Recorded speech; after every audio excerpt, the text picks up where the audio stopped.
Welcome to World War II, Both Sides of the Wire, the podcast where we lift the lid, bust the myths, and explore the incredible history of the Second World War from the Allied and Axis perspectives. I'm Jesse Alexander, a public historian specializing in the history of the two world wars. And I am Matthias Strohn, German officer, professor of military studies, and author. In today's episode, we continue the story of what has been called the Champagne Campaign, the Allies' blitz landings in southern France in the summer of 1944, and their role in the course of the war on the Western Front. Hi Jesse, another week, another podcast. Here we are again, back to the sunny beaches of southern France, which we left behind in the previous episode. As always, we started by setting the strategic and bigger picture context.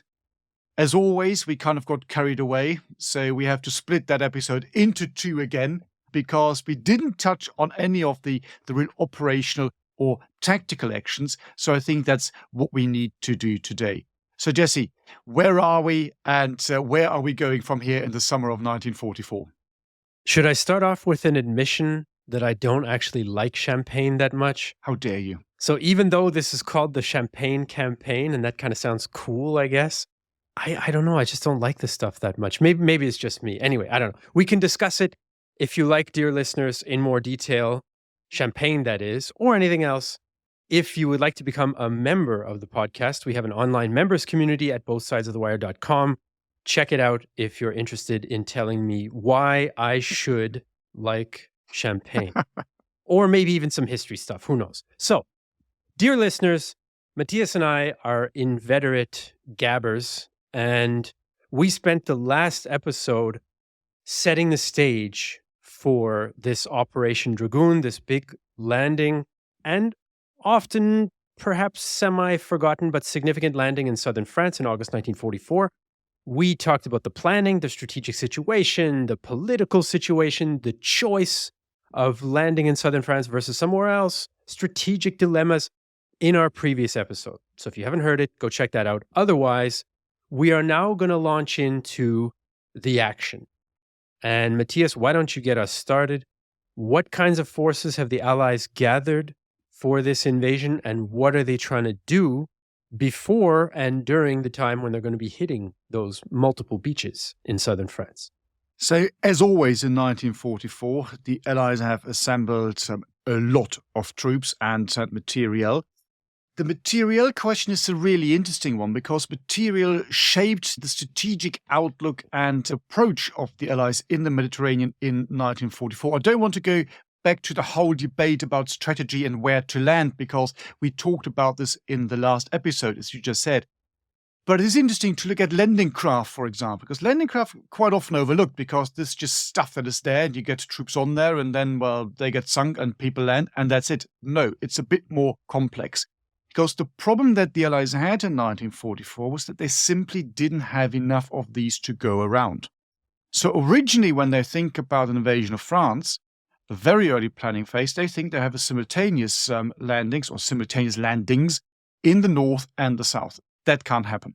You then have the Italian campaign thrown in as well, where they need landing craft. And that all shapes the approach that the Allies have. So that's why you end up with a two-staged, you might say, attack in France.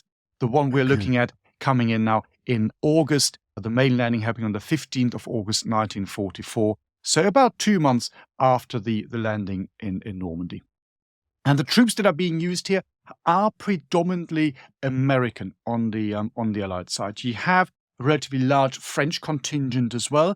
And again, in the last episode, we talked about the political and also military tensions that you find between let's call them the Allies, i.e. the Americans and the British, and the French forces. And also the forces or the struggle and the tensions within the French camp itself. So that makes it really, really quite complex and quite difficult.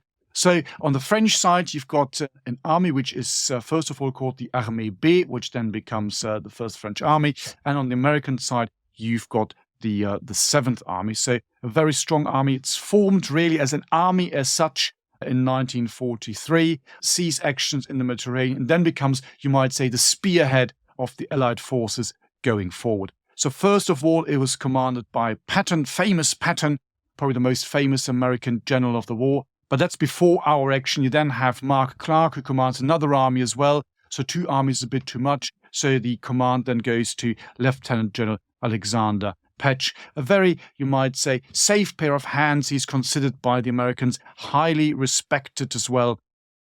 And so he's seen as a good choice as a commander for such a really actually important landing. Quite often, we tend to write it out of history. We don't talk about this.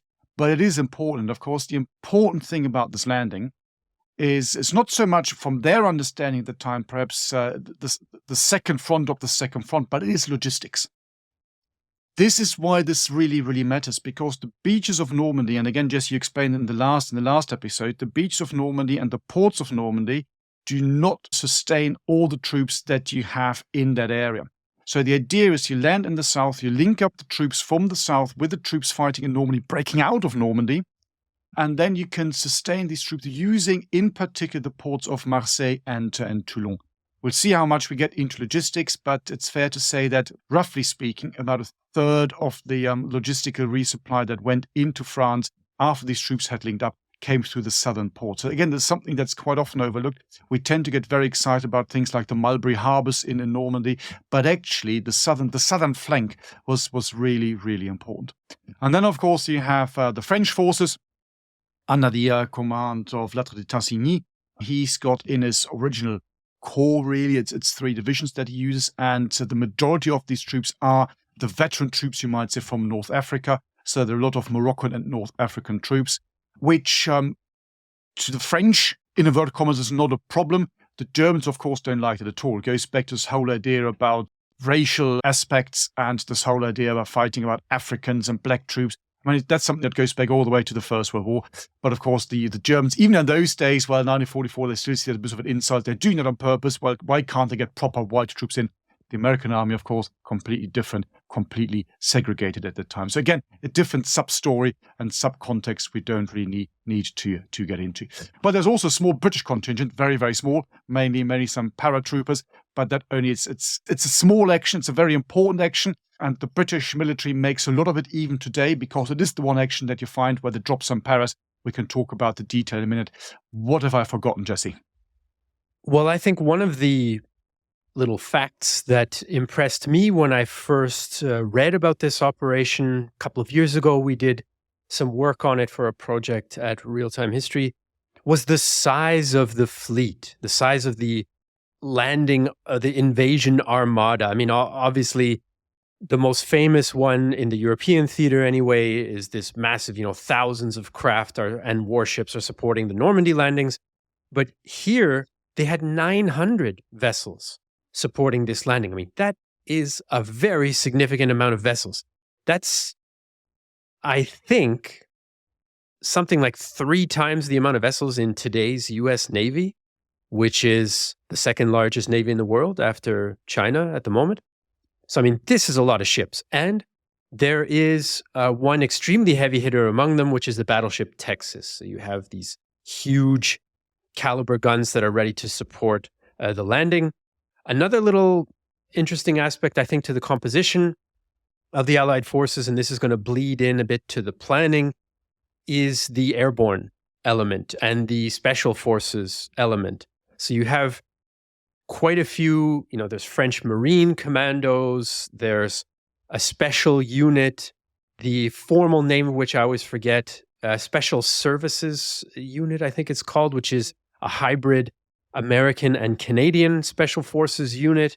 This was back before there was talk of the US annexing Canada. Not that I want to get into current politics, but it just highlights a little bit the difference back then when we were forming joint units, which was quite interesting. And it was a well-regarded unit as well. They're going to be involved in this.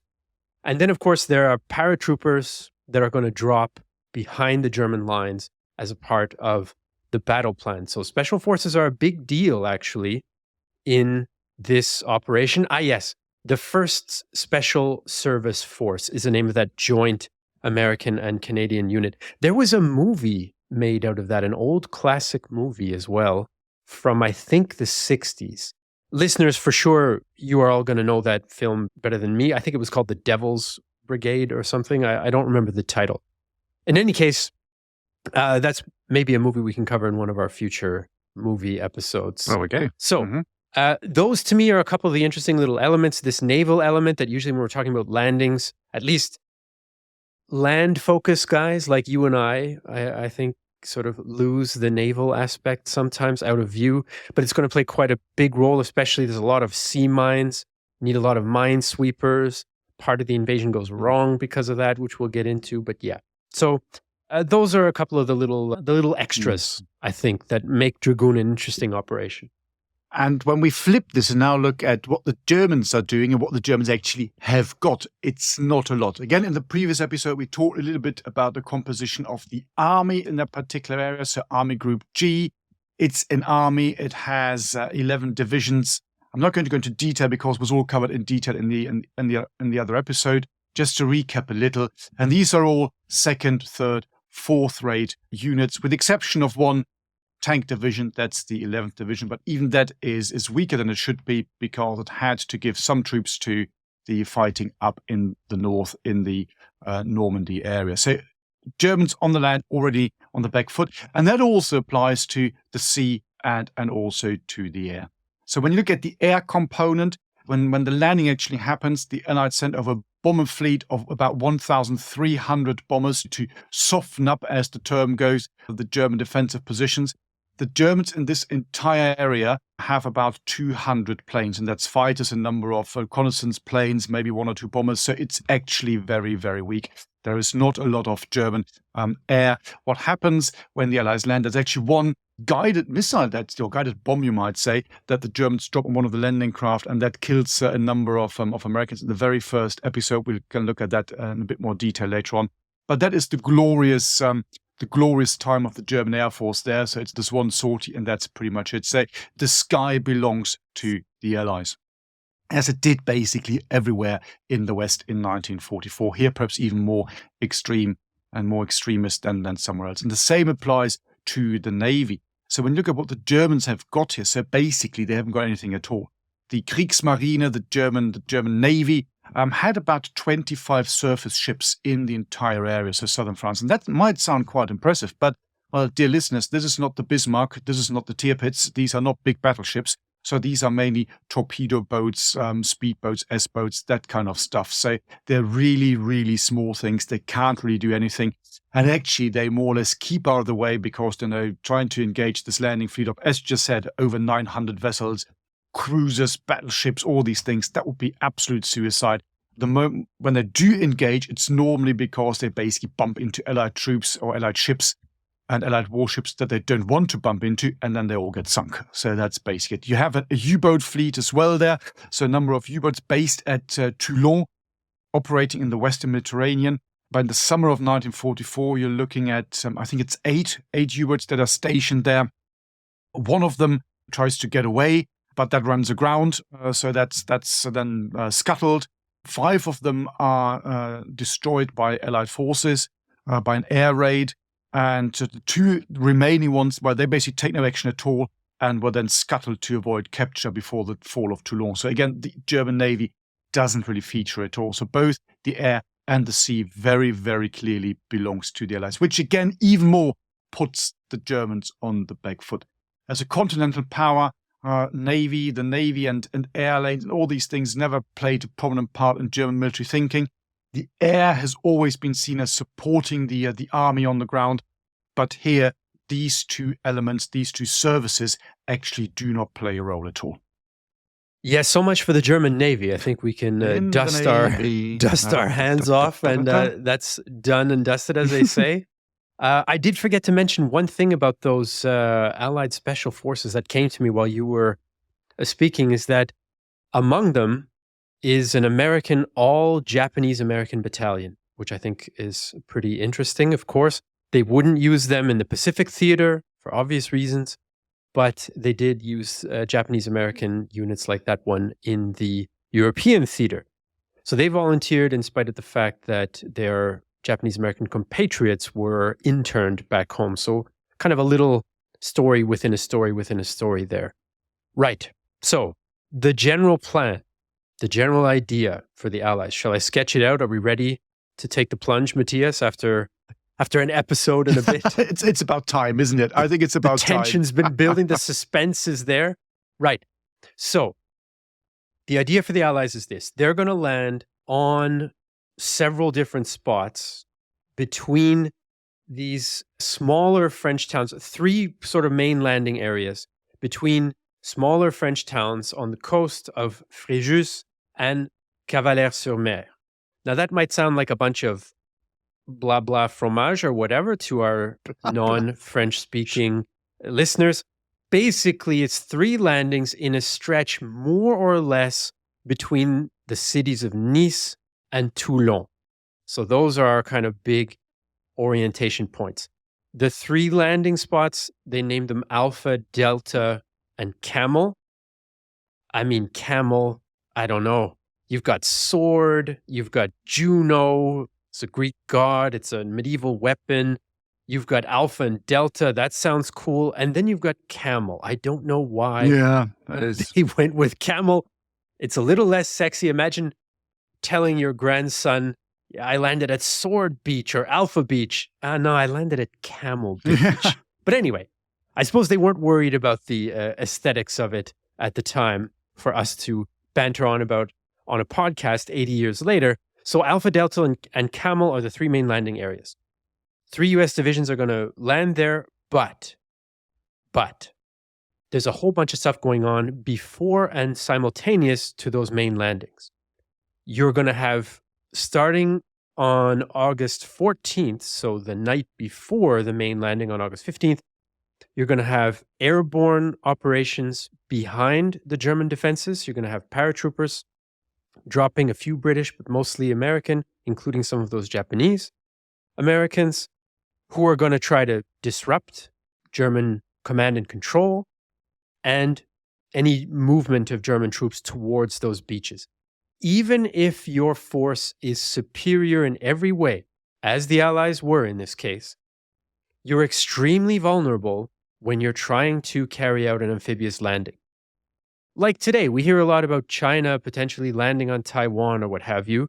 Of course, the Chinese have the world's largest army, the world's largest navy. They can overpower Taiwan in theory, but it's the landing. It's getting that landing successfully that's extremely difficult, and it's probably why they haven't done it. And it's why the Allies put so much effort into things like airborne drops to support the landing and seaborne operations. So you're going to have smaller, quicker vessels landing, basically special forces, many of them French Africans, to secure particularly important little islands, outcroppings, high ground, and so on and so forth. So that's kind of the deal. You've got paratroop drops behind the beaches, you've got special forces landings at key points on the coast, and then you've got the main landing on 3 beaches, including everyone's favorite, Camel Beach. Matthias, fill in the gaps here. Yeah, Camel Beach, where does that come from? I'm not quite sure. And yeah, it does sound a bit funny, doesn't it? So you presented all the different phases, and it's really interesting when you compare this landing to some of the other famous landings, whether it's Italy or the northern France, that this landing here is done slightly differently. And you talked about it. So, for example, the emphasis on special forces, on airborne, and of course, obviously also the sea component that you already talked about. So the whole operation really starts on the 15th of August. This is when the main attack goes in, the main landings happen. But the day before, this is where also something happens. And this is where the special forces come in. And you have already talked about the joint US-Canadian Special Forces Unit, so the first Special Service Force. And they're the first ones to really go into action because they, as you already said, are tasked with seizing 2 islands that are not blocking the approach much, but the Allies think that the Germans have got big coastal batteries on these islands, and they would be able to fire into the flanks of the Allied troops as they try to land. So this is the very first action. There is some fighting on these islands. On the whole, it's successful. They also find out that on one of these islands, the Germans actually do not have any guns at all, but they're dummies, so they're mildly surprised. But this is the opening phase, you might say, and that all works. What you also have is to the west of that, at Cap Neige, you have a part of the main invasion force, you might say. That's where the French commandos land. And they destroyed some artillery emplacement as part of the so-called Operation Romeo. So you can see that there are lots of things going on simultaneously. And it is really interesting to see that they make use of these special forces units to a much, much higher degree than, for example, in Normandy, where they try to achieve all of these things, knocking out batteries, destroying bunkers, cutting communication lines via air drops of bombs, or perhaps even naval gunfire. So that's done here in a very different way. And you also mentioned the airborne landings. They play another important role here. Airborne forces, as we know, are vulnerable.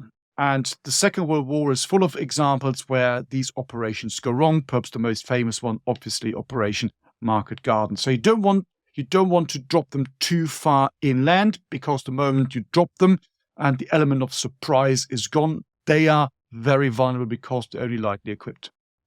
Here, it's a bit easier, you might perhaps say, if that is the right word, because they know that the German troops fighting here are not particularly strong. They're not particularly well equipped. They're not really armored, with the exception of this one tank division, and they don't have a lot of fighting experience. So that makes, in inverted commas, a bit easier. And they fulfill the classical role here of cutting the supply lines, cutting off the Germans as they're fighting on the beaches, and make it impossible for the Germans to bring forward reinforcements.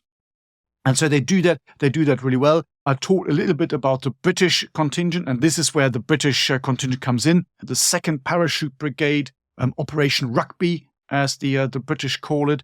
They drop.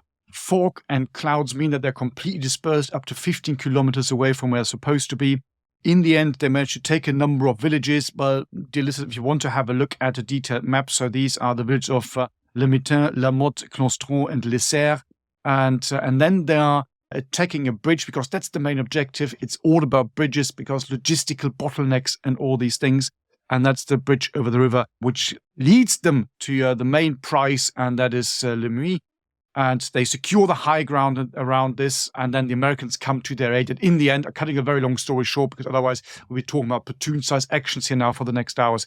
They actually manage to capture this particular place, Le Muy, and they also take about 700 prisoners. So that actually worked quite well. Overall, all these landings are very, very successful. During the airborne drops, you only have 104, I think it is, dead on the Allied side, and 24 of which are actually caused by glider accidents, and 18 by parachute accidents. So just putting this into context, into relation, these are very, very light casualties. But the standard of the day in World War II, casualty rates of 30, 40, sometimes 50% during an airborne drop were considered normal. That's just what you factor in. So everything less than that is always success. And when you look at the numbers involved here, because that's the British, but also, of course, the American troops as they land and as they drop. So these losses here are, by the standards of the day, very, very light. So this is what's happening a little bit in the background, or not the background, but behind the scenes, if that's behind the scenes, behind the front line, I should probably say. But Jesse, I can see there's something you want to add and something you want to say. Yes, I wanted to add an element of the fog of war here, literally, because one of the elements that I found interesting about this particular airborne operation, and I should have mentioned the glider-borne troops and didn't, but anyway, they were there as well after the initial para-drop.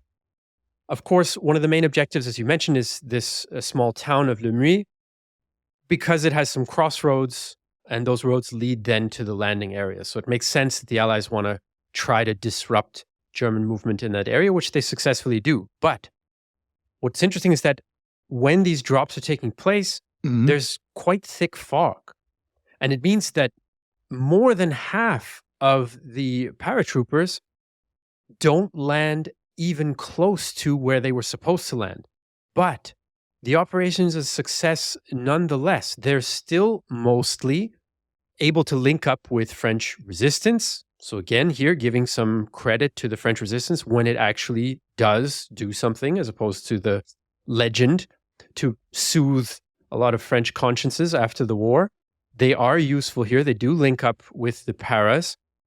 The paras even surround a headquarters of a German corps briefly. They don't, storm it and take it, but they're able to cut off its ability to communicate properly with the units under its control. And that's pretty much textbook what you want your paras to be able to do, to be able to achieve. And they managed to do it even though many of them are dropped in the wrong place because of this fog. In fact, some of the Germans overestimate the size and scope of the para landing because they're more scattered. Now, normally you think more scattered means we're in trouble. But in this case, probably because of the weakness of the Germans, and this would have turned very much the other way if the Germans had been stronger, it actually enhanced this disruption on the German side. So I thought that was quite an interesting element.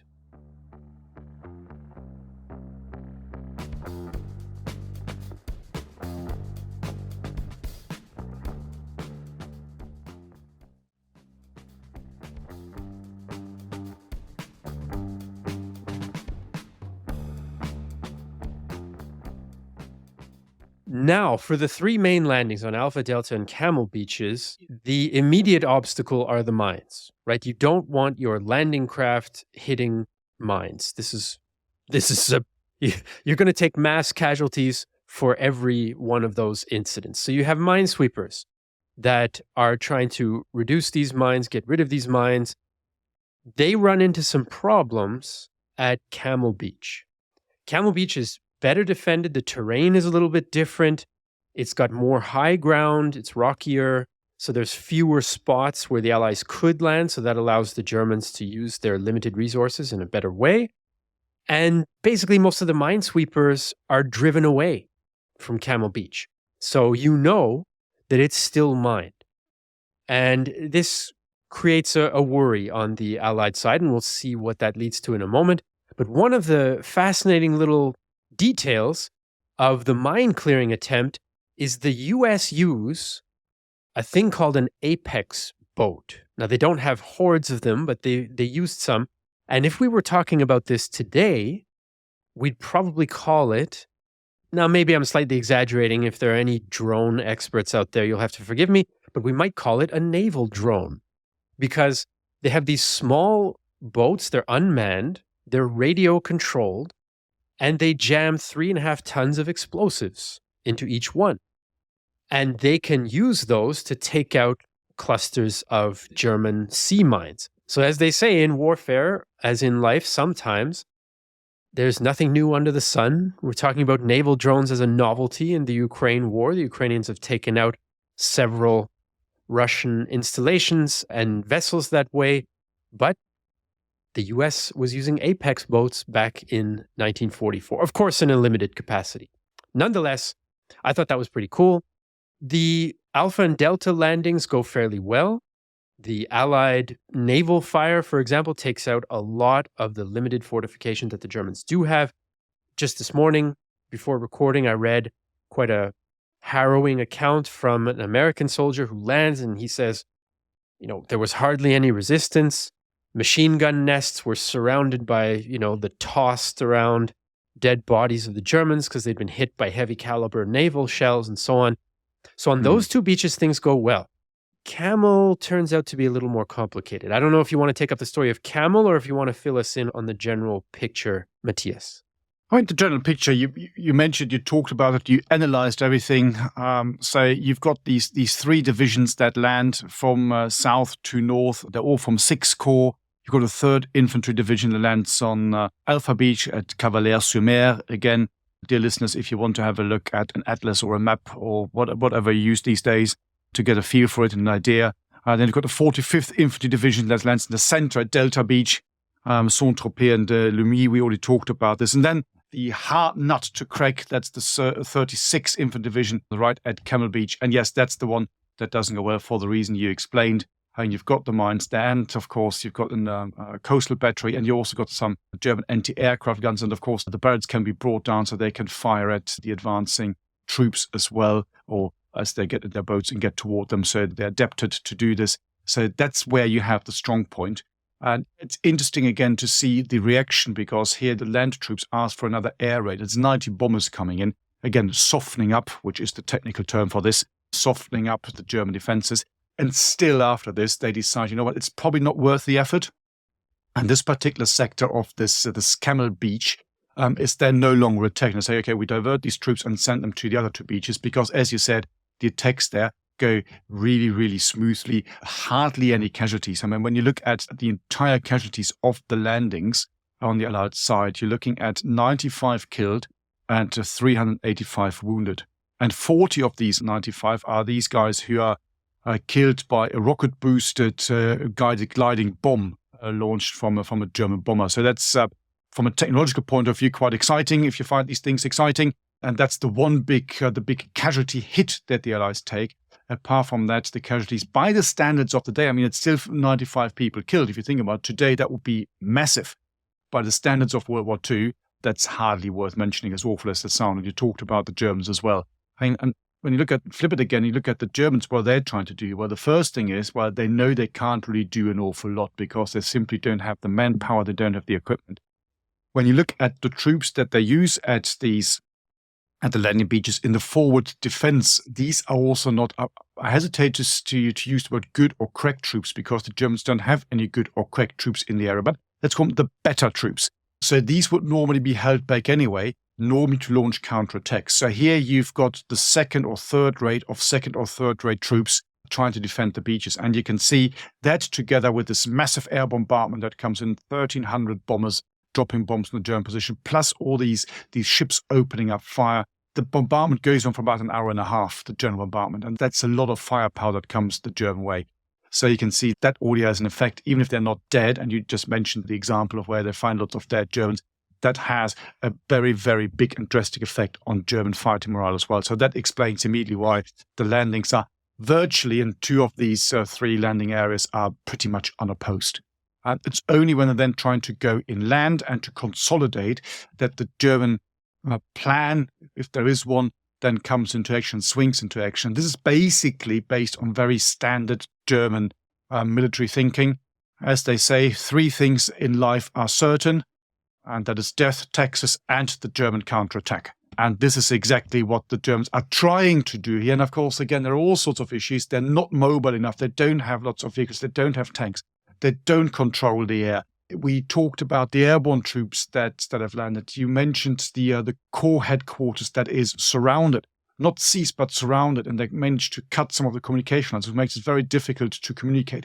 What is interesting at the German level and from a German point of view is that even though this is all happening and everything seems to be falling apart, the doctrinal principles, doctrinal training still seems to kick in quite quickly. And immediately they try to launch counterattacks, whether it's at divisional size or even below that. They're not waiting for orders. So you talked about this core command being cut off, make it difficult to communicate. Yes, they've got wireless, but all the lines are cut. So the subordinate commanders, assessing the situation, immediately go onto the counterattack where they can. Most of the times, they are local, they are too small, they can't really push through. They're most definitely not able to defeat Allied air and naval bombardment. So all these attacks are futile. Everyone kind of knows this. But it's interesting to see that the general doctrinal thinking kicks in immediately, and this is what they're trying to do, trying to regain some sort of initiative on the battlefield, because that's what it's all about. If you don't have the manpower, if you don't have the material, the one thing that you can use in order to still win an engagement or a battle is initiative. Be active, not reactive. Try to force your will onto the enemy. And that's what they're trying to do. But in the context of things and the reality of this particular landing and numbers and all these things, it's pretty much a futile operation. And of course, in order to try to do that, you probably need to have that one tank division, which takes some time. It's not stationed very close to the beaches. It needs to cross the Rhone River and arrive on the scene. So you're waiting for that to happen. Plus, you need to know what's going on. And that, as we've established, is quite difficult. The Germans only confirm, yes, this is a serious landing and it's happening here and here, after lunch. Well, after lunch, I say that using my old countryside, after lunch at 13:30 hours, let's say. So things have been going on for several hours before the highest echelons of the German army have enough information that's clear that they can say, yes, we're 100% sure this is what's happening here and here and here. So it makes that job of applying your doctrine a lot more difficult when you have so few forces. You need to wait for your one Panzer division to arrive.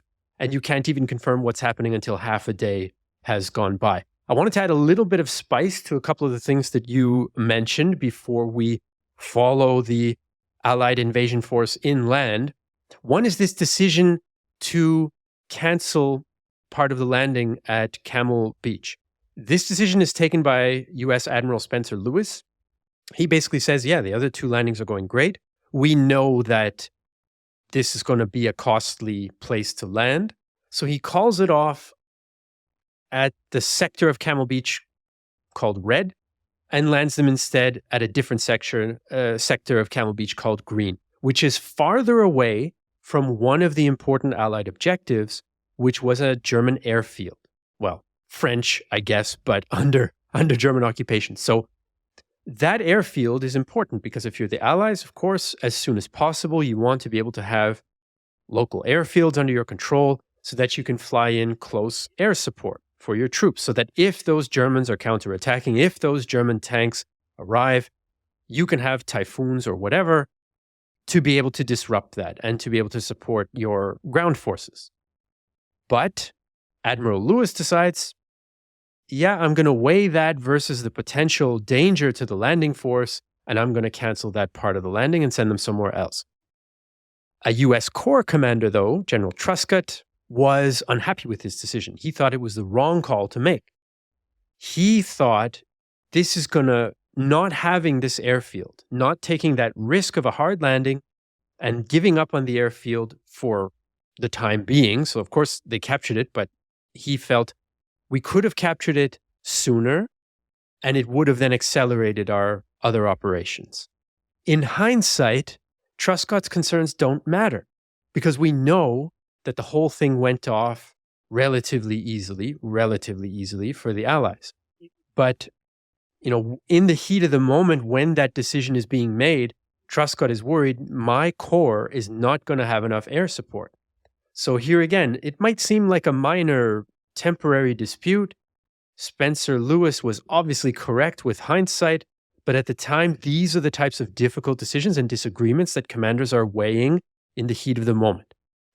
As far as the landing ship that gets hit, I thought it was quite interesting because the Germans are using essentially a kind of a radio-guided gliding bomb. And that's also something that we know from talking about today. The Ukrainians are having a very hard time countering Russian glide bombs. Obviously, the technology has changed, but I still think it's kind of neat. This glide bomb was released off of a German, I think it's a medium bomber, a Dornier DO 217, not a super detailed aircraft guy.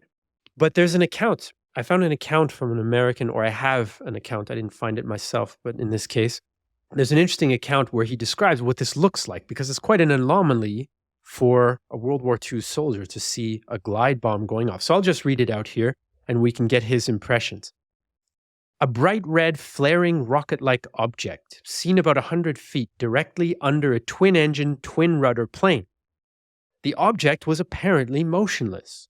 The object then began to move ahead of the plane and downward on the same course as the plane. At this point, it turned approximately 90 degrees to starboard and apparently headed for LST-282. That's Landing Ship Tank 282.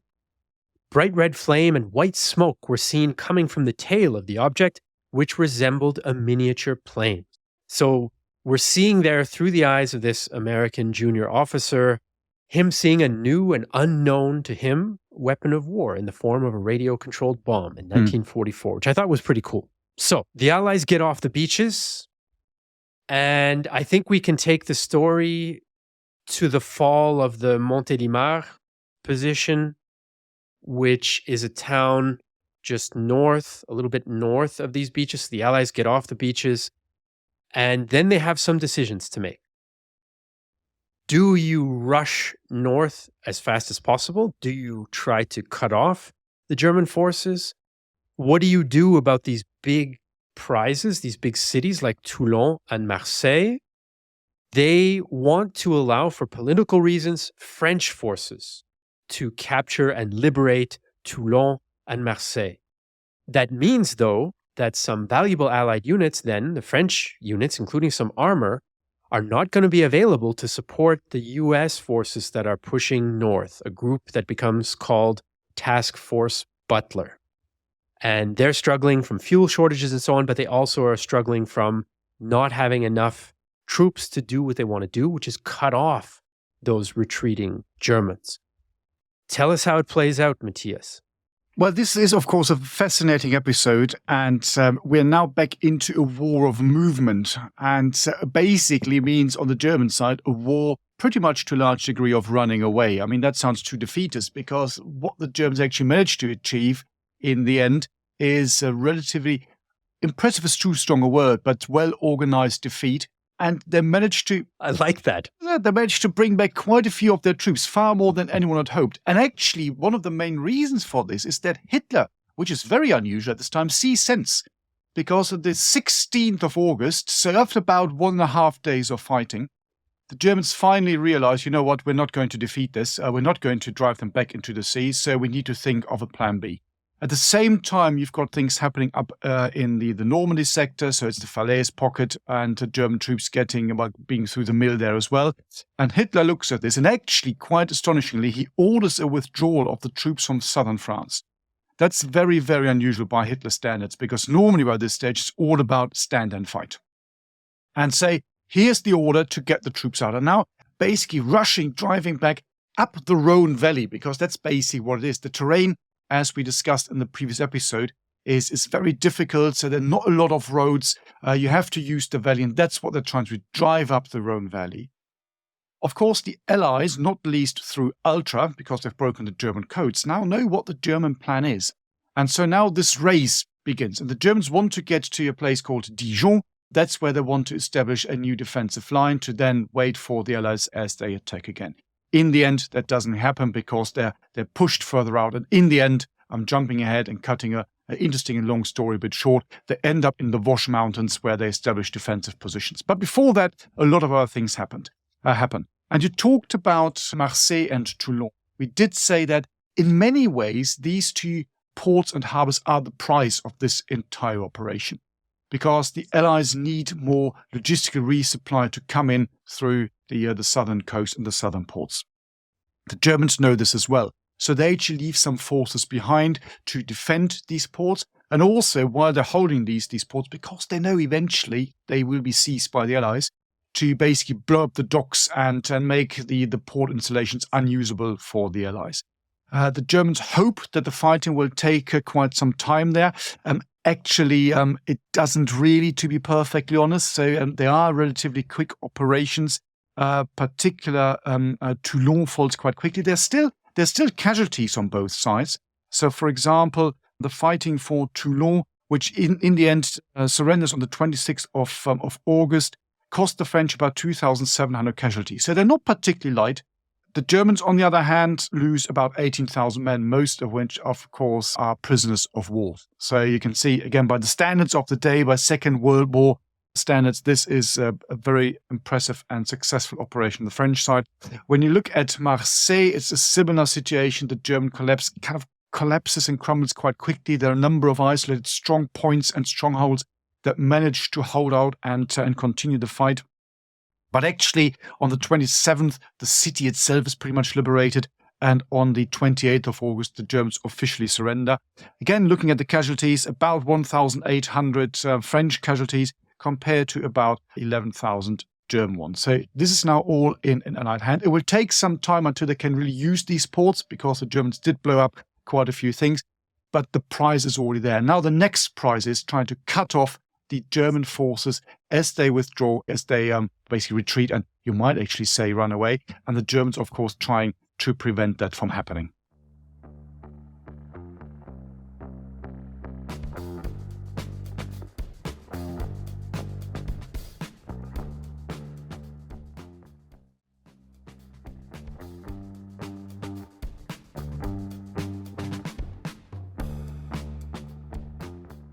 I think we have to again give credit to the French where credit's due. Of course, it's quite easy to be critical of all sorts of aspects of French military performance in the Second World War, especially in the earlier period.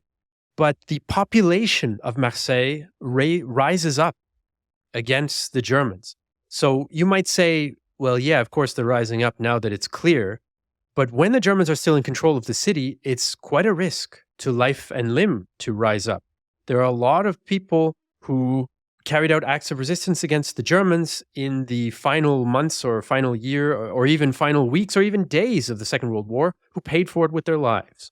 So even though it's late in the day, the Germans are still the ones with the guns in Marseille before it surrenders, and yet the population rises up, and that helps to destabilize the German defense, which of course is already on thin ice. In spite of Hitler's orders to those garrisons, German garrisons in Toulon and Marseille, to resist until the end, they don't, right? Most of them surrender. There's an interesting, as you say, though, of course, there are still French casualties.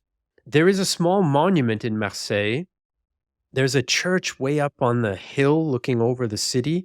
And on one of the streets going up to that church, there's the shell of a Sherman tank that was knocked out and its French crew. I believe, if memory serves, its whole French crew was killed. And it's been preserved there in the middle of the street. The street kind of has a little roundabout around it as a memorial, which is quite touching to visit, should you ever be, dear listeners, in Marseille. So the French do kind of achieve a political goal. It's their forces that are seen as the ones to be entering into these two major French towns that are significant politically as well as for their logistical capabilities. So the French do kind of win a political victory there as well, which is, chalk one up for de Gaulle there. He managed to maneuver his way into a political victory. Now, that may have come partially at the cost of potentially cutting off the Germans, as you say, and that chance occurs near a place called Montélimar, and it's kind of the last significant action of this campaign. So this, as you already said, is the main chance, the best chance of the Allies to cut off the German troops as they withdraw. Because the Allies know what the Germans' plans are. First of all, terrain only release one option, that is retreat to the north via the Rhone Valley, and also they've got the information. What they also see happening, and also through Ultra, is that a number of German divisions are beginning to move to the right. They're beginning to withdraw towards Italy. And that opens up a gap. And the Americans now use this gap, particularly with the task force Butler that you already mentioned, to basically raise up in parallel to the main bodies of the German army that's retreating up the valley, and to establish a blocking position further up to the north, so basically holding up the Germans so that eventually these would have surrender. So this is the idea. And on the 21st of August, this task force Butler occupies the hills to the north of the town of Montélimar. You already mentioned it. This, which sits on the east bank of the river Rhône in that part of France. So you seize this, you hold this, you control this area, you control the town and the bridges, and basically that means you've cut off the German withdrawal line. So the Germans then, as they withdraw, they encounter these American troops.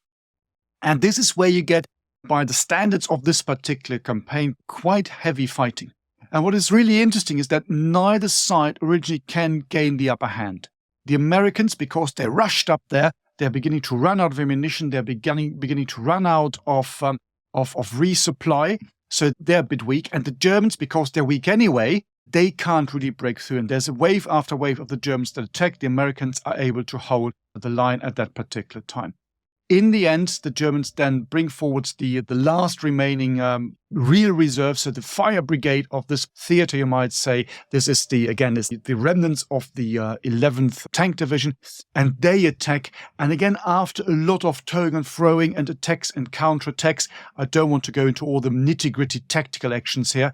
They manage to actually break through, push the Americans back, and then they withdraw further up onto the line, still pursued by the Americans. But the Americans are now beginning to slow down as well.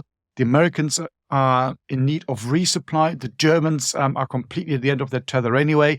They have to leave behind the little material and guns that they have. So it's basically, I wouldn't say it becomes a rout, but there is a very, very quick and rapid withdrawal, let's call it that way, secured and supported by, in particular, the armor formation that they still have. So this is doing most of the fighting. trying to keep the roads not open, but trying to prevent the Americans from pushing further through. So in many ways, you might argue, once the Germans have managed to block this outflanking move of the Americans in this particular engagement in this town, the Americans would then have to follow the Germans up. And now the terrain in many ways works in favor of the Germans, at least at this phase. When then the terrain opens up again and you get to the city of Dijon, if you like mustard, you will have heard of Dijon. That's where the Germans think that they can establish the next proper defensive line. But when they reach this a few days later, towards the end of August, they realize, you know what? No, we can't, because our troops are still too weak. The Americans are pushing and they keep withdrawing even further, all the way, as already said, to the Vosges Mountains. And the only reason why I then stopped there is because the Americans are now seriously beginning to run out of steam and out of resupply. So it comes back to this whole debate that we talked about. How much territory do you actually want to seize? How dashing and daring do you want to be? Or how methodically do you want to fight this battle? And here you can see the drawbacks, the disadvantages of being very daring. If you push forward, sooner or later, you will run into logistical resupply issues. And that, of course, is what happens here to the Allies, particularly as we discussed the French and in particular the Americans at that stage. And that gives the Germans the breathing space and the time to rebuild their forces. I mean, this still remains the backwater till the end of the war. When you look at the force the Germans are using, they're all the way up to 1945 in this area. They are third and fourth rate. This is not where the emphasis lies when it comes to German operational thinking.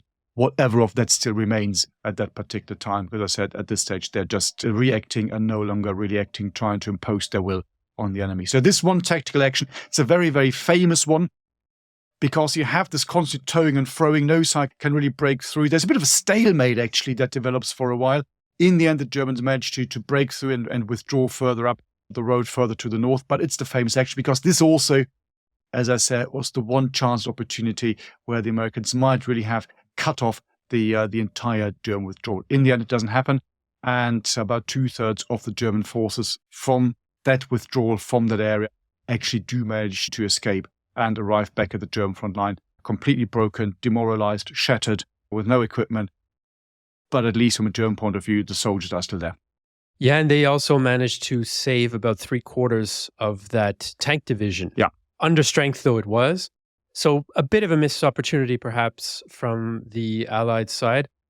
The Germans, of course, also have to deal with French resistance harassing them, taking pot shots at them as they withdraw through the Rhone Valley. And sometimes they then retaliate, take hostages in certain towns.